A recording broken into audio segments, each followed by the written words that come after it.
सांगितलं की तुला मारणार आजा राजाचा नातू. मग रावणाने विचारलं तो केवढा आहे. मग ब्रह्मदेवाने सांगितलं अजून दशरथ राजाचंच लग्न झालं नाही. रावण म्हणला मग सोपं आहे, मारणारच जन्माला येऊन द्यायचं नाही.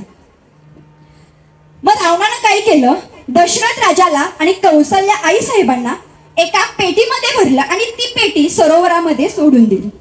ती पेटी ओढक्याच्या साह्याने एका बेटावर पोहोचली. नारदजींना ती पेटी मिळाली. नारदजींनी उघडली. कौसल्या आई साहेबांचं आणि दशरथ राजाचं लग्न लावलं आणि नारदजी प्रेमानं भजन करत रावणाच्या महालात गेले. रावणानं विचारलं काय हो नारदजी, आज खूपच प्रेमानं भजन करताय, एवढा आनंद कशाचा. नारदजींनी सांगितलं मी आज दशरथ राजाचं आणि कौसल्याचं लग्न लावलं. आता मात्र नारदजीच्या बोलण्यानं रावण काळजीत पडला. रावणाला कळायचं बंद झालं. बरं मला एक गोष्ट सांगा, दशरथ राजाला पुत्रप्राप्ती झाली कशामुळे, सहज झाली का शापामुळे झाली.